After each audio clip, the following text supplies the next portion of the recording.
విజయవాడ ఇప్పుడు పేరెన్నికగన్న నగరాలకు ధీటుగా రూపుదిద్దుకుంటోంది.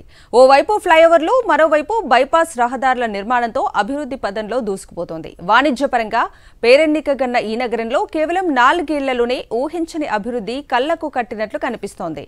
నిత్యం కృష్ణా నది వరద నీటి ప్రవాహం వల్ల ముంపుతో బాధపడుతున్న నగరవాసులకు రక్షణ గోడతో పూర్తి స్థాయి ఉపశమనం లభించింది. వరద వస్తే చాలు తట్టాబుట్టా చేత పట్టుకుని ఎగువ ప్రాంతానికి పరుగులు తీసే దుస్థితి తప్పింది. నగర నడిబొడ్డున టీవీగా నిలిచిన అంబేద్కర్ విగ్రహం అభివృద్ధి అంటే ఇది అన్నట్లు మనందరికీ చూపిస్తోంది. మెట్రోపాలిటన్ నగరాలకు ఏమాత్రం తీసిపోని రీతిలో రూపురేఖలు మారిపోయాయి. నగరవాసులు ఎన్నో ఏళ్లుగా ఎదుర్కొంటున్న ట్రాఫిక్ సమస్యకు పరిష్కారం చూపేలా కొత్తగా నిర్మించిన జంట ఫ్లైఓవర్లు బెజవాడకు మణిహారంగా నిలుస్తున్నాయి. బెంజ్ సర్కిల్ 1 ఫ్లైఓవర్ 48 స్పాన్లతో 1.470 మీటర్ల వెడల్పుతో 2.27 కిలోమీటర్ల పొడవుతో 80 కోట్ల వ్యయంతో నిర్మించారు. రెండవ ఫ్లైఓవర్ ఏడాదిన్నరలో పూర్తి చేయాలన్నది టార్గెట్. కానీ ఏడాదిలోనే అది అందుబాటులోకి వచ్చింది. దీని పొడవు 1.703 కిలోమీటర్లు, స్పాన్లు 55, వెడల్పు 12.5 మీటర్లు, 96 కోట్ల వ్యయంతో నిర్మించారు. దీంతో పాటు Benz circle flyover west east side service road పనులకు అడ్డంకిగా నిలిచిన భూసేకరణ సమస్య పరిష్కారమైంది. పశ్చిమం వైపు 2.47 కిలోమీటర్ల మేర నిర్మిస్తున్న సర్వీస్ రోడ్డుకు 25 కోట్లు ఖర్చు చేస్తున్నారు. తూర్పు వైపు పెండింగ్లో ఉన్న 860 మీటర్ల సర్వీస్ రోడ్డు పనులు ప్రారంభమయ్యాయి.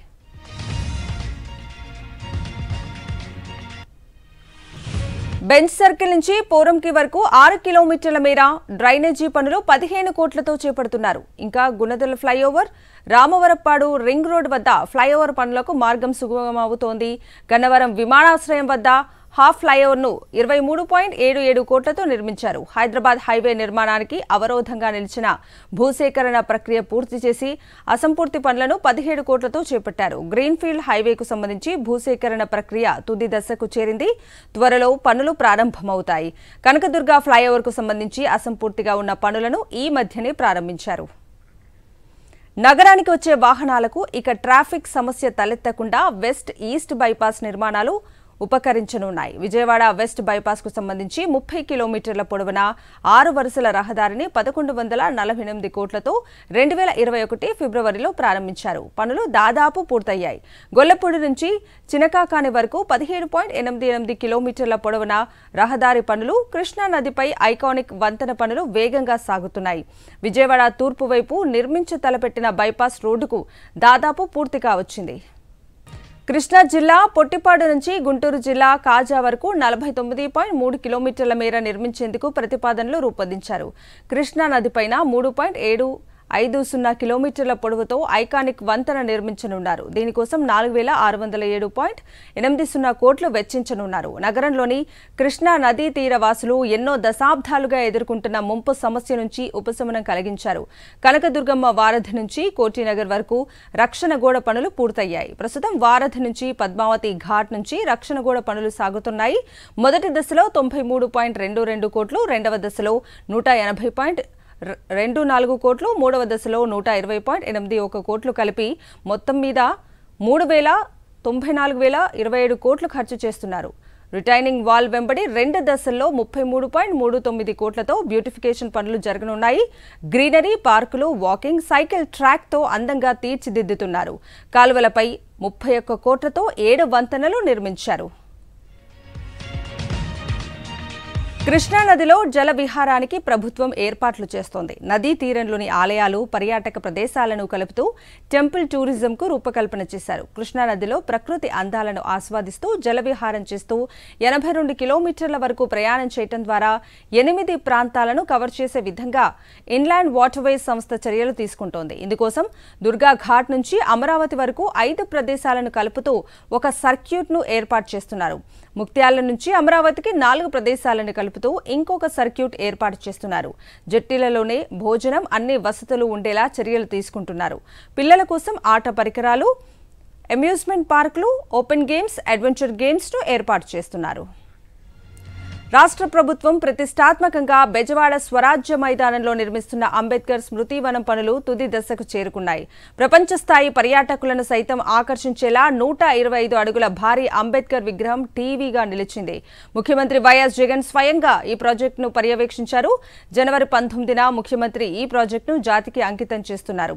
విజయవాడ నగర అభివృద్ధిపై మహానేత వైఎస్ రాజశేఖర రెడ్డి చెరగని ముద్ర వేశారు. ఆయన 5 ఏళ్ల పాలనలో నగరాభివృద్ధికి ప్రత్యేకంగా నిధులు కేటాయించారు.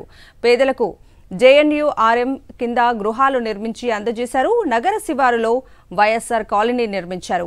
నగరంలో ట్రాఫిక్ సమస్య పరిష్కారానికి చనుమోలు వెంకట్రావు పేరుతో మిల్క్ ప్రాజెక్ట్ వద్ద ఫ్లైఓవర్ నిర్మించారు. రైల్వే స్టేషన్ రోడ్ గుణదల పడవల రేవును కలుపుతూ 6 కిలోమీటర్ల మేర బీఆర్టీసీ రోడ్డు నిర్మించారు.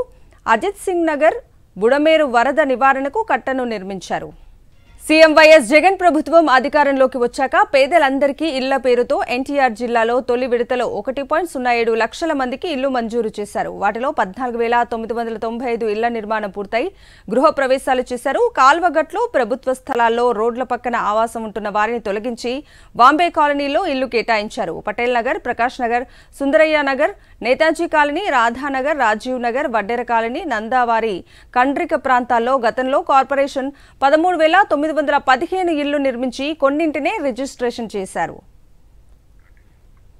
టీడీపీ ప్రభుత్వం విజయవాడ అభివృద్ధిపై సీతకన్నేసింది. అమరావతి రాజధాని పేరుతో గ్రాఫిక్స్ తోనే ప్రజలను మభ్యపెట్టి కాలయాపన చేసింది. విజయవాడకు సంబంధించి ప్రధాన ఫ్లైఓవర్లు, రోడ్లు, ట్రాఫిక్ సమస్య గురించి పట్టించుకున్న పాపాన పోలేదు. టీడీపీ హయాంలో ప్రారంభమైన కనకదుర్గ ఫ్లైఓవర్ పూర్తి చేయకుండా కాలం వెళ్లదీసింది.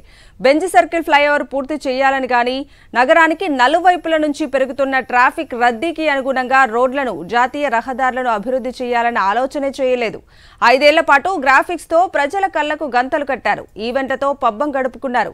గత టీడీపీ హయాంలో అభివృద్ధి పేరుతో మాయ చేసిన వైనాన్ని ఈ ప్రభుత్వం ఫ్లైఓవర్లు, వెస్ట్ ఈస్ట్ బైపాస్, నగరంలో రోడ్లు, కాల్వల ప్రక్షాళన, పచ్చదనం వంటి పనులు చేపట్టిన తీరు చూసి నిజమైన అభివృద్ధి అంటే ఇది అని చర్చించుకుంటున్నారు.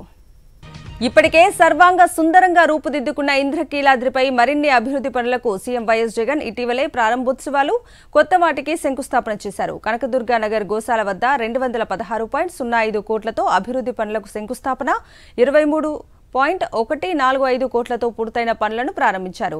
కృష్ణా నదిలో జల విహారానికి ప్రభుత్వం ఏర్పాట్లు చేస్తోంది. నదీ తీరంలోని ఆలయాలు, పర్యాటక ప్రదేశాలను కలుపుతూ టెంపుల్ టూరిజంకు రూపకల్పన చేశారు. కృష్ణా నదిలో ప్రకృతి అందాలను ఆస్వాదిస్తూ జల విహారం చేస్తూ 82 కిలోమీటర్ల వరకు ప్రయాణం చేయడం ద్వారా 8 ప్రాంతాలను కవర్ చేసే విధంగా ఇన్లాండ్ వాటర్వేస్ సంస్థ చర్యలు తీసుకుంటోంది. ఇందుకోసం దుర్గా ఘాట్ నుంచి అమరావతి వరకు 5 ప్రదేశాలను కలుపుతూ ఒక సర్క్యూట్ ను ఏర్పాటు చేస్తున్నారు. ముక్త్యాల నుంచి అమరావతికి 4 ప్రదేశాలను కలుపుతూ ఇంకొక సర్క్యూట్ ఏర్పాటు చేస్తున్నారు. జట్టీలలోనే భోజనం, అన్ని వసతులు ఉండేలా చర్యలు తీసుకుంటున్నారు. పిల్లల కోసం ఆట పరికరాలు, అమ్యూజ్మెంట్ పార్కులు, ఓపెన్ గేమ్స్, అడ్వెంచర్ గేమ్స్ ను ఏర్పాటు చేస్తున్నారు.